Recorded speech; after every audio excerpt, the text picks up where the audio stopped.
get them off the schneid a little bit, get them loosened up and moving. Kind of seems like they've been sleepwalking and still sitting on 0 points. And it's not always making an adjustment. Sometimes it's just going back to what you know can work and finally getting it done. A good pickup there of 22. Okay, so now the question, how did he get that wide open? Well, we both know that he shouldn't, because from the time they handed out scouting reports before this game, he was circled, starred, everything. Find him, cover him. But sometimes you can scheme a guy open. You put the receivers in a bunch. Maybe you move some motion. Maybe you put them on the backside of a formation, and all of a sudden you've got a better matchup. Every now and then, the offensive guys, they figure a way to get him open, even with everyone keeping eyes on him. And that's certainly a guy they want to keep trying to scheme open. They'll look to throw here. And he's got it. And he'll be brought down right on the edge of the goal line at about the 1-yard line. It's an 8-yard pickup, and it leads to a 1st and goal. We always talk about having to read defenses and how complicated that is. Well, this was an excellent read. Read the pressure and got rid of the football before it even got to him for a nice game. And when they're blitzing like that, running back usually a good spot to go with a football? Without a doubt, because he's right in your sight line or he's near you. So you're able to just get it to him easily. And once he gets in space, that's usually a good matchup for him. Out of the gun, they'll look to throw. And he finds Shepard. Touchdown, Giants. Sterling Shepard, his 2nd touchdown on the season. And the Giants are an extra point away from tying up this football game. Zerline good with a PAT. And that is going to tie our game as we approach halftime. So a tie ball game here as the kick's away. This is taken at the 3. And he'll get it up to about the 26-yard line, just across the 25. And Denver getting set to take the field. And they had to wait a long time to get the football back. Probably not what you were hoping for when you got an offense that's humming. Agreed. What you were looking for is the defense getting the ball back pretty quickly, right? Hoping for a 3 and out. So that didn't happen. You can't yell at your D for that. They've got to take care of their own business and reestablish themselves now that they're back on the field. The throw by Taylor here, and that's incomplete. And he'll toss this one incomplete. Seeing no options, he throws it away. It's been my observation there's been a nice variety of play calling defensively. You and I often talk about an offense's ability to keep a defense off balance with what they're doing. I think the converse has been true in this game. Yeah, I think you're right. They seem to have gone off tendency quite a bit, but only the 2nd quarter, a lot of time to change things. Looking left side, he's got it, complete. And now the Giants, they get the officials' attention and take another timeout. As the clock will stop with 33 seconds to go in the first half. The Broncos on 3rd down, just 1 for 3 thus far. This is 3rd and 11.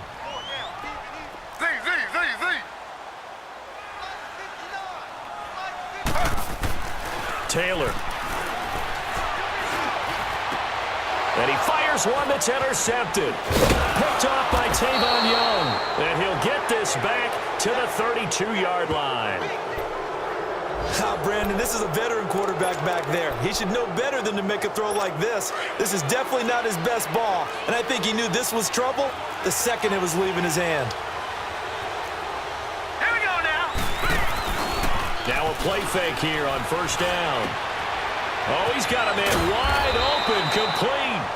And he gets it all the way down inside the 10 and mark him at the 5. A really good pickup of 28 yards. Now they'll throw here out of the gun. And it's caught. And he will take it on in for a Giant touchdown. In for the score. And the Giants are in for 6.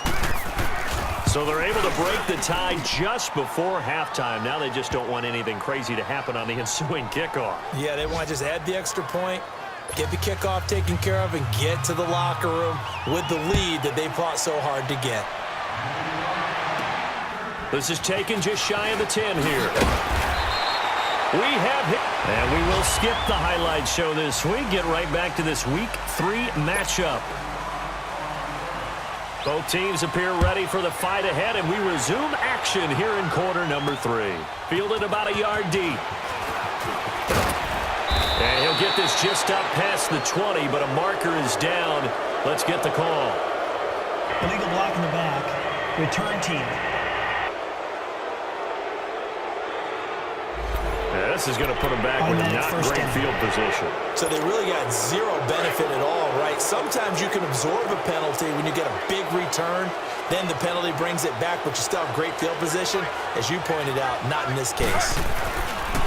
Now they'll run it on the toss. And able to get it across the 20 before they get to it. Nice way to start the drive. A gain of 12 and a first down. At this stage of the game, the run-pass numbers are a little bit out of whack because most of the yardage has come through the air. But in a sense, that just sets things up for big runs like that because the defense might be a little bit off balance. They pick up another first down with that run. On first down, it's Taylor. And it's a short one here, complete to the tight end. No gain there on the completion, 2nd and 10. Well, that was a simple throw and catch, but even with that completion, 0 yards gained, so they're behind schedule on down and distance. I think they were hoping to get it to him. He could make a man or two miss, but that window closed quickly. On 2nd down, here's Taylor. It's caught by Mark Ingram. And they get him down, but not before he takes it across the 40-yard line. And the play goes for 19 yards, gives him a new set of downs. Good route, good pickup for first down yardage, and that is a tough one to cover. The angle route, because a running back getting out of the backfield, if you're trying to cover that, especially if you're... He rifles one that's intercepted.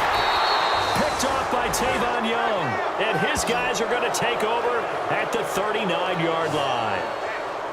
First possession of the 3rd quarter, an interception, so maybe a second-half tone setter. Indeed, and not the tone they wanted to set. That's the equivalent of running out the wrong door and running into your pool instead of running out onto the field. A real dud for that one. Has that happened to you before? No, but I've heard stories about teams actually doing that back in the good old days. And able to get a couple as he's across the 40 to the 41. They tried a quick hitter inside, but that one was swallowed up because what they're hoping, those big defensive linemen will take the bait and move laterally and open up a crease that they can run through. Didn't happen on that play. And he will be brought down at about the 43 that time. Just a couple on the pickup there, and now it's 3rd down. 2 yards on the first down carry, and then followed up by 2 yards on the second down carry. No, that's definitely not going to be enough to get the job done. Wasn't the expression 3 yards in a cloud of dust? Now they're going to need 6 on 3rd down to keep the drive going. And they're able to work this to the 25 before it's all said and done. And a big 32-yard play on 3rd. There will always be a place for methodically marching the ball downfield. But when you can pick it up in big chunks and strike like that, have explosive plays, that's often the difference in winning and losing. Those types of plays that can knock a defense off balance, that'll drive a team towards a victory. Back-to-back nice plays, 12 yards that time and a first down. And after that completion, you can understand why so many teams in the league are emphasizing speed on defense at every position. The tight ends have created so many tough matchups now. If you can't run with a tight end as a linebacker, this is going to be the result every time. The quick slant caught. And he's going to be taken down here with a penalty flag on the field. Holding offense.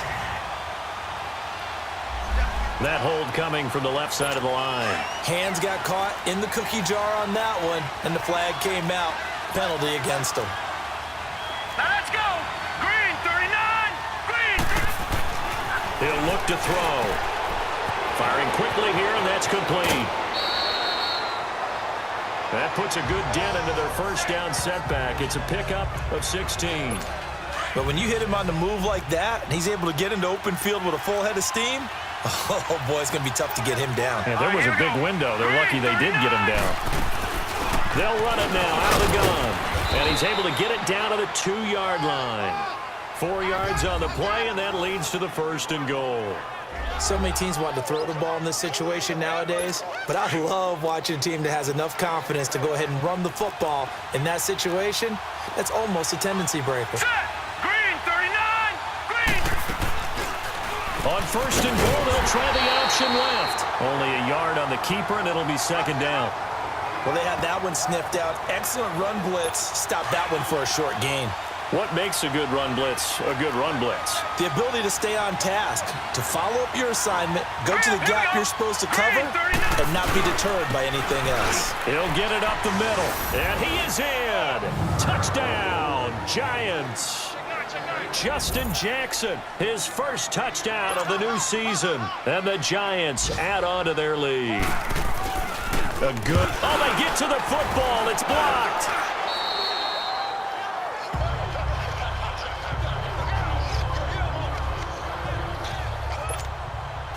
Zerline out now to kick this one away. This is taken at his 4. And a nice return sets him up pretty good here at the 30-yard line.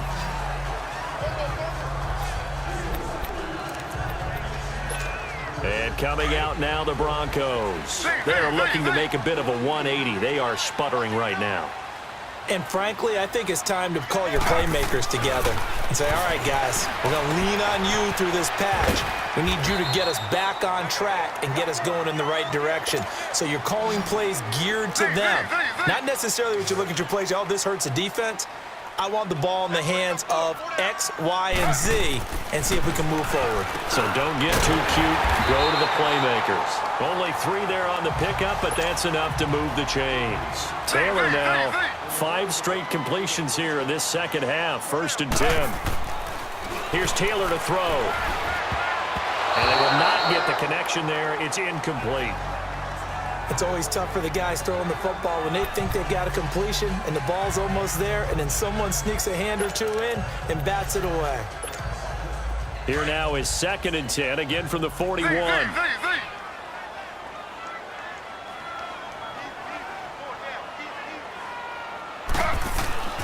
Again now it's Taylor on 2nd and 10. Forced out to his left. Throwing for his running back, and he's got him complete. And that play went nowhere. Losing yardage. It'll be back at the 36. So he rolls out of the pocket left, just ends up finding a safety valve, but no gain there. No gain, but it looked like they were well coached on the play because he still went through his progressions, and the receivers know that when the quarterback exits the pocket, they have defined routes to run now to get into his sight lines and try and help him out. End up throwing it short to the running back. Give the defense credit for not giving up any yardage.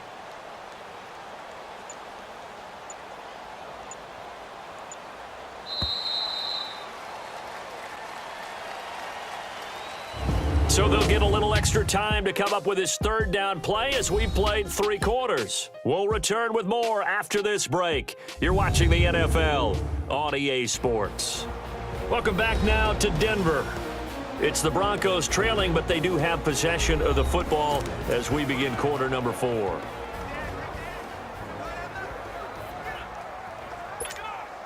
The Broncos on 3rd down. They've only converted once in 4 tries. This will be 3rd and 15.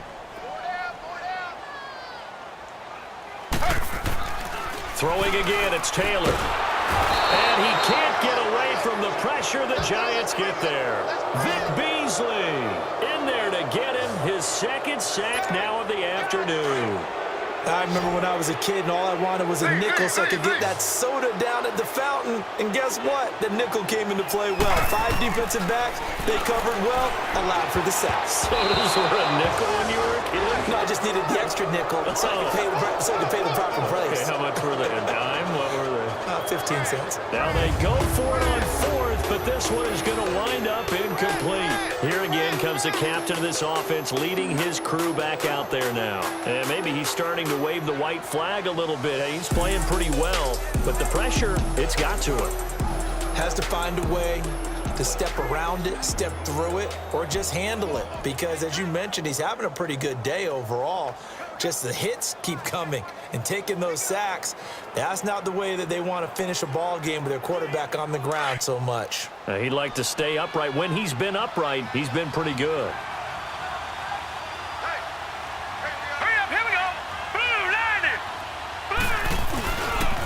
And they'll go with a ground attack here.